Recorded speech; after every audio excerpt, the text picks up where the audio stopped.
Hello मेरे प्यारे बच्चों। तो आज हम क्या पढ़ेंगे, इलेक्ट्रोकेमिस्ट्री का टॉपिक। ठीक है, कि कैसे हम केमिकल एनर्जी से इलेक्ट्रिसिटी प्रोड्यूस करते हैं। ठीक है, तो सबसे पहले हमें ये जानना चाहिए कि इलेक्ट्रोकेमिस्ट्री में हमें पढ़ना क्या है।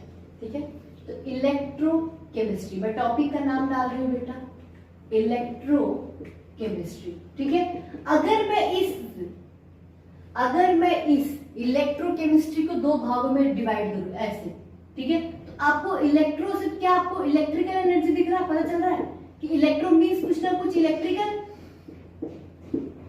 ठीक है, और केमिस्ट्री से कुछ ना कुछ केमिकल्स का लोचा होगा।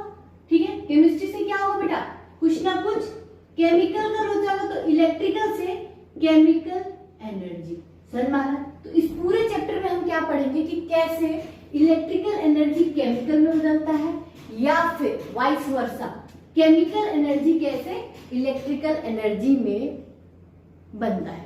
ठीक है, तो इस पूरे चैप्टर में इलेक्ट्रोकेमिस्ट्री में हम क्या पढ़ेंगे कि how electrical energy converted into chemical energy, similarly how chemical energy is converted into electrical energy. तो ये जो चैप्टर है बेटा, ये दो पार्ट में डिवाइड है। ठीक है, पहला कि इलेक्ट्रिकल से केमिकल कैसे बनता है, दूसरा केमिकल से इलेक्ट्रिकल कैसे बनता है। तो मेरा फेवरेट पार्ट जो हम पहले लेके चलेंगे वो क्या लेंगे कि केमिकल से, केमिकल को यूज करके हम इलेक्ट्रिसिटी का प्रोड्यूस कैसे करेंगे। समझ आ रहा है। ठीक है, कि हम कैसे, जरा सोचो हम कैसे केमिकल को यूज करेंगे और इलेक्ट्रिसिटी प्रोड्यूस हो जाएगा। भाई इलेक्ट्रिसिटी तो हर घर में होता है, बहुत मतलब ये काफी अच्छा टॉपिक है। तो आइए देखते हैं, और आइए देखते हैं इससे पहले क्या हुआ, कुछ एक्सपेरिमेंट्स हुए होंगे। आइए देखिए क्या एक्सपेरिमेंट हुआ था, कुछ छोटे मोटे एक्सपेरिमेंट्स हुए होंगे। आइए देखिए क्या एक्सपेरिमेंट हुआ होगा। ठीक है, साइंटिस्ट लोगों ने क्या एक्सपेरिमेंट किया होगा। उसने क्या किया बेटा, उसने एक बीकर ले लिया। साइंटिस्ट ने क्या लिया, एक बीकर लिया। ठीक है, ऐसे ही लिया नहीं, मतलब उसके पास बीकर था। उस बीकर में पहले से ही कॉपर सल्फेट का सोल्यूशन था। पहले से किसका सोल्यूशन था बेटा, कॉपर सल्फेट का क्या था बेटा, सोल्यूशन था। समझ में आ रहा है। तो उसने एक बीकर लिया और बीकर में क्या डाला बेटा, कॉपर सल्फेट का सोल्यूशन। गधे को भी पता है, 9th 10th में भी पढ़ा है कि कॉपर सल्फेट का सोल्यूशन किस कलर का होता है, ब्लू। तो पहले कलर नोट करो, क्यों मैं बार बार बोल रही हूँ, ये तो अभी बता, कॉपर सल्फेट का कलर कैसा होता है बेटा जी, ब्लू। ब्लू मतलब नीला। समझ आ रहा है। तो बीकर में कॉपर सल्फेट का सोल्यूशन रखे हुए थे, तो गलती से क्या हुआ होगा कि जिंक की रोड चली गई होगी। ठीक है, साइंटिस्ट को पता नहीं होगा कहाँ जिंक का रोड रखना है, उसने गलती से कॉपर सल्फेट में डाल दिया होगा। समझ में आ रहा है। फिर वो कहीं चला गया, तो वो चला गया, जब कहीं गया और जाने के बाद जब वापस आया तो 5 मिनट बाद वो क्या नोटिस करता है, 5-10 मिनट बाद ये बाहर गया, उसने ये देखा बेटा कि जो बीकर था, जो देख के आया था कि कॉपर सल्फेट का जो सोल्यूशन था, जो ब्लू कलर का था, जो पहले ब्लू कलर का था, वो कैसा हो गया बेटा, रेडिश ब्राउन हो गया। कैसा हो गया कलर, रेडिश ब्राउन। कैसा कलर हो गया बेटा, रेडिश ब्राउन, मतलब कलर में चेंज आया। और जो वो जिंक का रोड जिस साइज का वो रख के गया था बेटा जी, वो क्या हो गया, साइज में डिक्रीज हो गया। ठीक है, मतलब क्या हुआ, दूसरा ऑब्जर्वेशन से क्या देखा कि साइज डिक्रीज हो गया। मतलब जिंक रोड का साइज जितना वो डाल के गया था, गलती से चाहे जैसे डाला हो, उसका साइज क्या हो गया था बेटा, कम हो गया था। जिंक की रोड पतली हो गई थी। फिर उसने बीकर छू के देखा कि मेरा जिंक का रोड कहाँ गया। फिर उसने बीकर में देखा, बीकर जैसे ही छुआ उसको एहसास हुआ कि बीकर का टेम्परेचर क्या हो गया बेटा, इंक्रीज हो गया है। जो नॉर्मल टेम्परेचर था उससे क्या हो गया, टेम्परेचर इंक्रीज हो गया है। 9th क्लास का बेसिक कॉन्सेप्ट है, जहां पर हम जानते हैं कि कोई केमिकल रिएक्शन कैसे होती है। अगर जो हमने केमिकल्स डाले हैं, अगर उसमें कलर का चेंज हो जाए आफ्टर द रिएक्शन, या फिर टेम्परेचर चेंज हो जाए, या फिर साइज कम हो जाए, मतलब जितना रिएक्टेंट डालता हो वो कम हो जाए, तो ये सब हमें क्या दर्शाता है कि हमारा जो हमने डाला था उसमें क्या हो रहा है, केमिकल रिएक्शन हो रही है। तुम्हें यहां से ये पता चला कि तुम्हारी केमिकल रिएक्शन हो रही है। समझ में आया। तो केमिकल किस में जा रहा है, तुम्हें बीकर हीट एनर्जी में, केमिकल एनर्जी किस में कन्वर्ट हो रही है, हीट एनर्जी में। समझ में आ रहा है। कैसा बच्चों को इतना समझ में आया कि कैसे केमिकल एनर्जी हीट एनर्जी में चेंज हो रही है। अब हमारा मेन मकसद क्या था बेटा, कि हम केमिकल से इलेक्ट्रिकल कैसे प्रोड्यूस करेंगे। तो आइए हम देखते हैं कि how will we create, how will we form, how will, कैसे हम करेंगे कि केमिकल से इलेक्ट्रिकल का प्रोड्यूस होगा। ठीक है, तो आइए देखते हैं।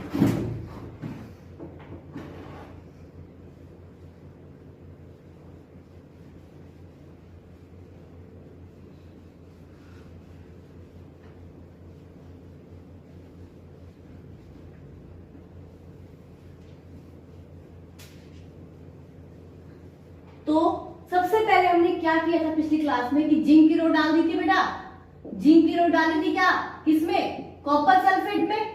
जिंक की रोड किस में डाली थी, कॉपर सल्फेट में। तो आइए हम इसमें रिएक्शन देखते हैं। क्या हमने जिंक की रोड कॉपर सल्फेट में डाली थी, बोलो हाँ या ना।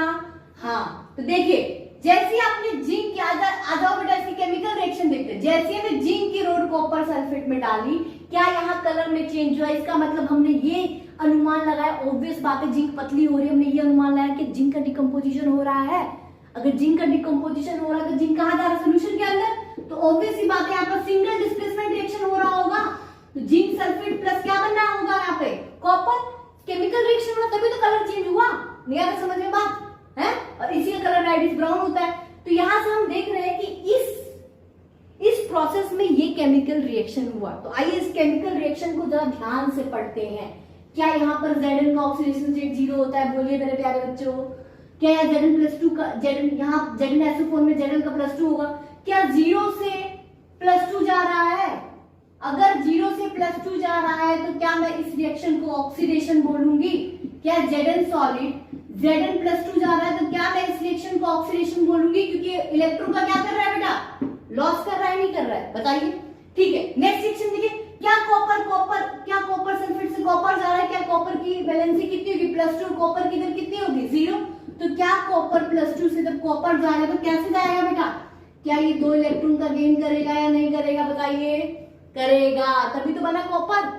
तो पहले वाले रिएक्शन में क्या हो रहा है, ऑक्सीडेशन, दूसरे वाले रिएक्शन में क्या हो रहा है, रिडक्शन।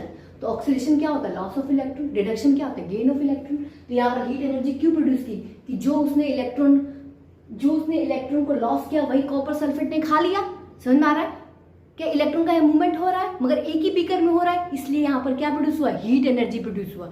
मगर अगर मैं ये रिएक्शन तो डिफरेंट बीकर में लगाऊंगी बेटा, जहां पर कोई एक इलेक्ट्रॉन दे रहा होगा और दूसरा इलेक्ट्रॉन खा रहा होगा, तो क्या फ्लो ऑफ इलेक्ट्रॉन के उल्टा इलेक्ट्रिसिटी प्रोड्यूस होता है। तो क्या मैं ऐसे केमिकल्स को यूज करके इलेक्ट्रिसिटी प्रोड्यूस कर सकती हूँ, समझ रहे हो बात को, है। तो आइए हम देखते हैं कि अब तो एक साइंटिस्ट आया, गैल्वेनी नाम का साइंटिस्ट था, उसने कैसे केमिकल्स को यूज करके, इस एक्सपेरिमेंट के द्वारा कैसे केमिकल को यूज करके इलेक्ट्रिसिटी का प्रोड्यूस किया। उसने क्या किया बेटा, 2 अलग अलग बीकर ले लिए। ठीक है, यहाँ पर हमें अच्छे से पता चल रहा है कि जिंक का क्या हो रहा है बेटा, ऑक्सीडेशन। तो उसने ऑक्सीडेशन का एक अलग बीकर ले लिया और जहां रिडक्शन हो रहा है उसका एक अलग बीकर ले लिया। तो ऑक्सीडेशन क्या करता है, इलेक्ट्रॉन देता है, और रिडक्शन क्या करता है, इलेक्ट्रॉन खाता है। तो क्या इलेक्ट्रॉन का फ्लो लगातार हुआ। अब जैसे इलेक्ट्रॉन का फ्लो लगातार हुआ, उसके अपोजिट डायरेक्शन में क्या होगा, इलेक्ट्रिसिटी करेगी। तो ऐसे हमारा इलेक्ट्रिसिटी प्रोड्यूस हुआ। आइए हम देखते हैं ध्यान से। ठीक है, क्या ये मिटा दो बेटा जी।